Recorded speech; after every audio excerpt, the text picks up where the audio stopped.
Hello, everyone. Today's story is Hansel and Gretel. Hard by a great forest dwelt a poor woodcutter with his wife and his 2 children. The boy was called Hansel, and the girl Gretel. He had little to bite and to break, and once when a great drought fell on the land, he could no longer procure even daily bread. Now when he thought over this by night in his bed, and tossed about in his anxiety, he groaned and said to his wife, "What is to become of us? How are we to feed our poor children, when we no longer have anything even for ourselves?"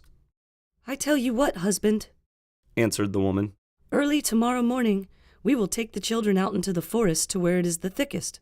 There we will light a fire for them, give each of them 1 more piece of bread, and then we will go to our work and leave them alone. They will not find the way home again, and we shall be rid of them." "No, wife," said the man, "I will not do that. How can I bear to leave my children alone in the forest?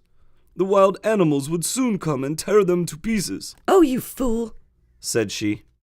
"then we must all 4 go hungry? You may as well plane the planks for our coffins." And she left him no peace until he consented. "But I feel very sorry for the poor children all the same," said the man. The 2 children had also not been able to sleep for hunger, and had heard what their stepmother had said to their father. Gretel wept bitter tears and said to Hansel, "Now all is over with us." "Be quiet, Gretel," said Hansel. "Do not distress yourself. I will soon find a way to help us." And when the old folks had fallen asleep, he got up, put on his little coat, opened the door below, and crept outside.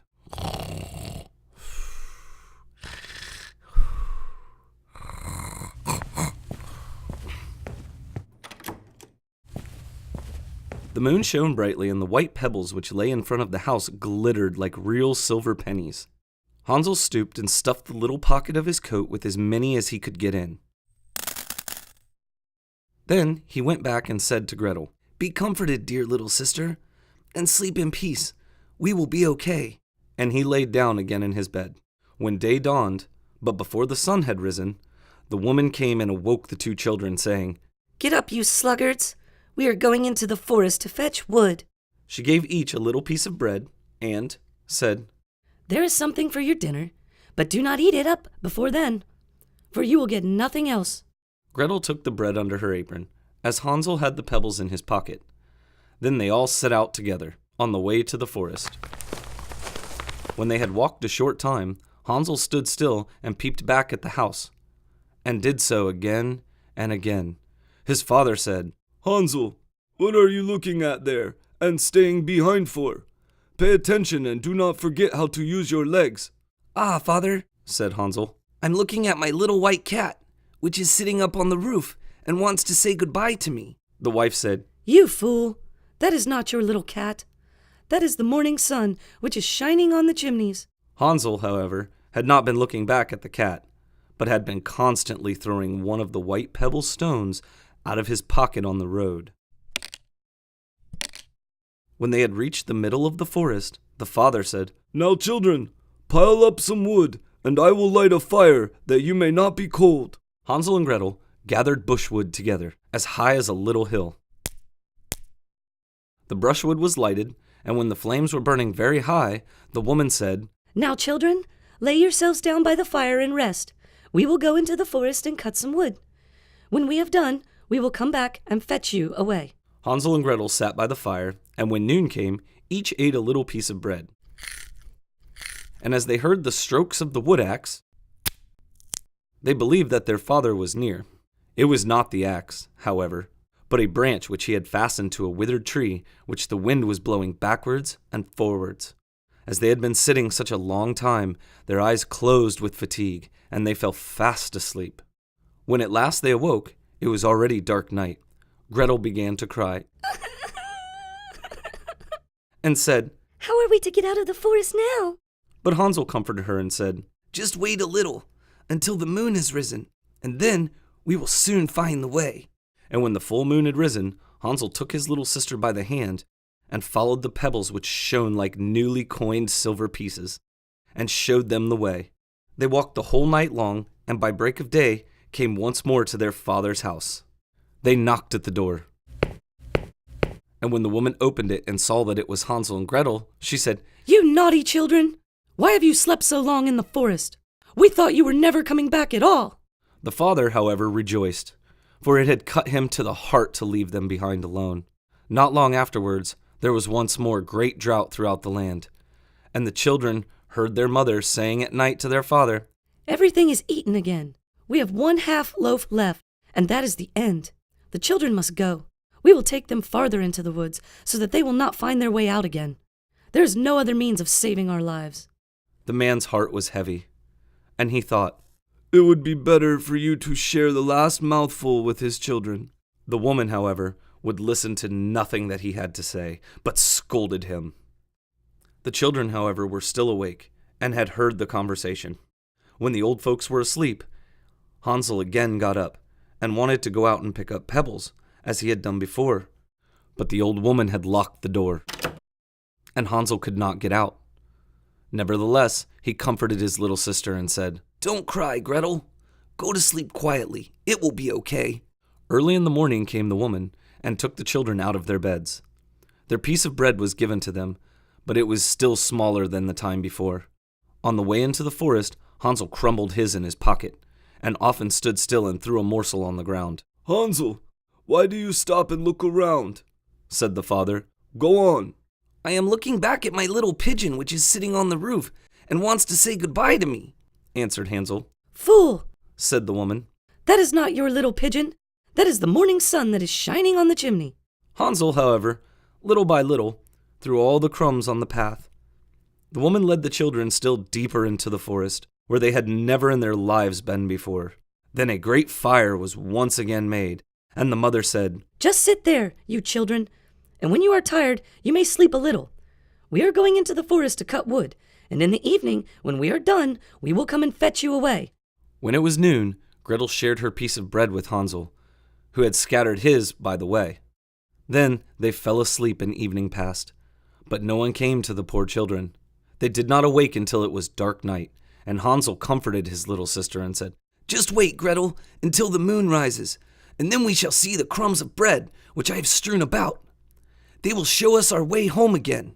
When the moon came, they set out, but they found no crumbs, for the many thousands of birds which fly about in the woods and fields had picked them all up. Hansel said to Gretel, "We shall soon find the way." But they did not find it.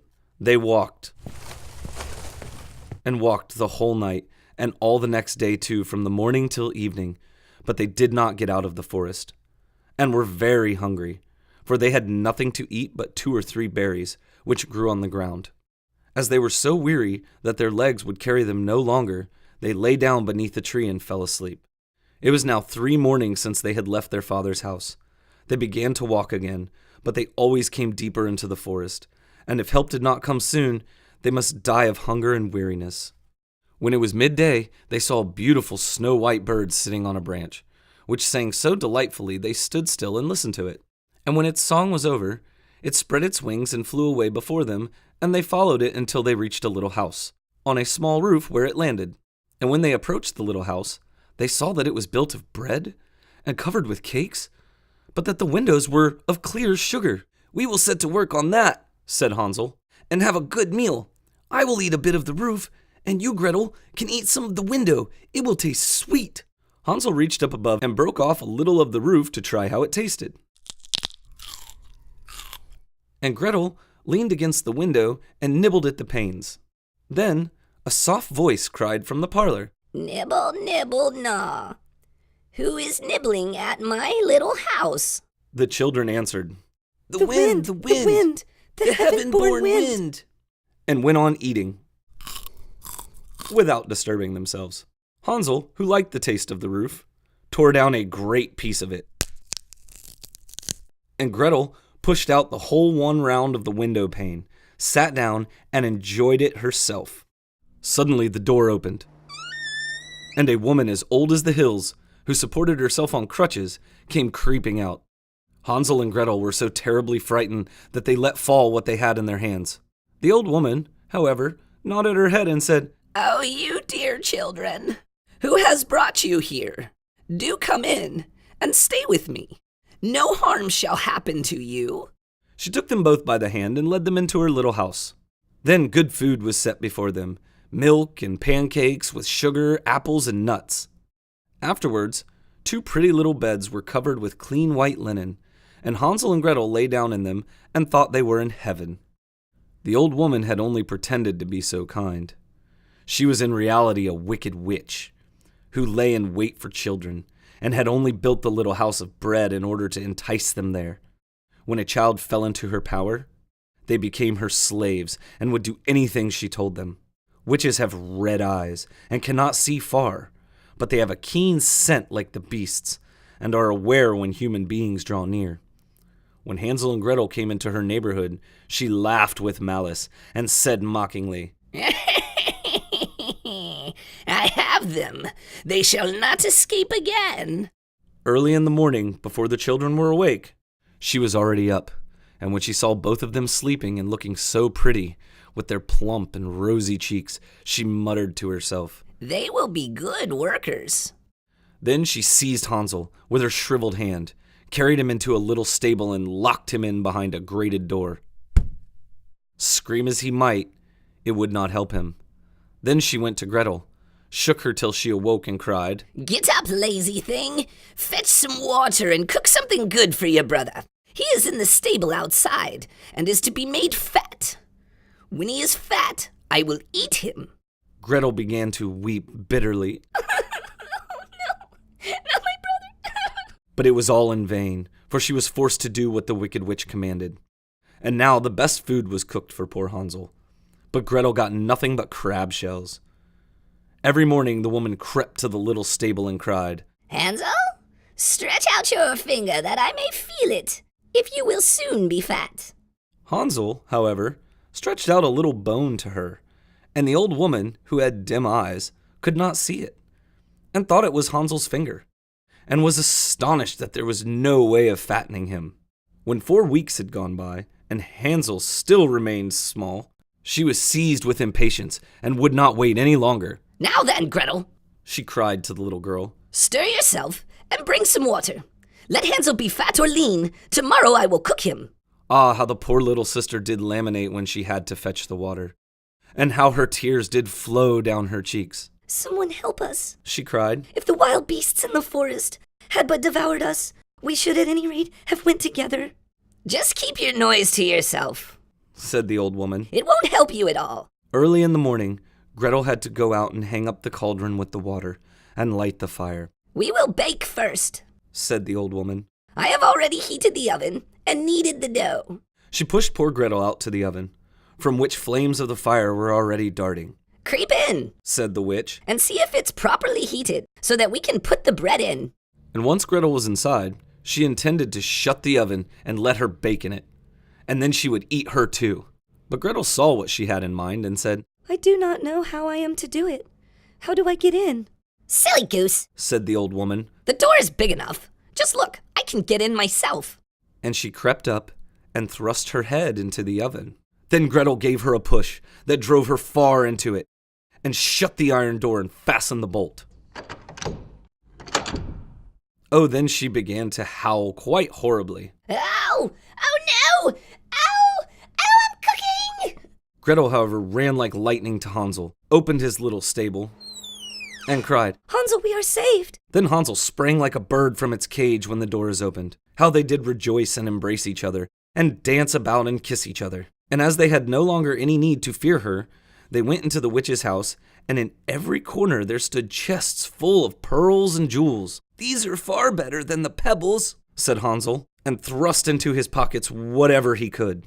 And Gretel said, I too will take something home with me. and filled her pockets. But now we must be off, Said Hansel. that we may get out of the witch's forest. When they had walked for 2 hours, they came to a great stretch of water. We cannot cross. Said Hansel, I see no footplank and no bridge. And there is also no ferry. answered Gretel. But a white duck is swimming there. If I ask her, she will help us over. Then she cried, Little duck, dost thou see?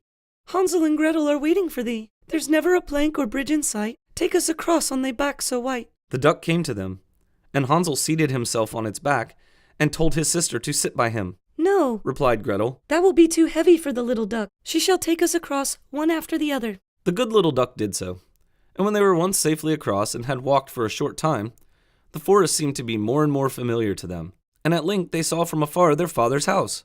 Then they began to run and rushed into the parlor. They threw themselves around their father's neck. The man had not known one happy hour since he had left the children in the forest. The woman, however, was gone. Gretel emptied her pockets. Pearls and precious stones ran about the room, and Hansel threw one handful after another out of his pocket to add to them. Then all anxiety was at an end, and they lived together in perfect happiness. Thanks for listening, guys. If you liked what you heard, hit the subscribe button, and you'll get an update when the next story comes out next Friday.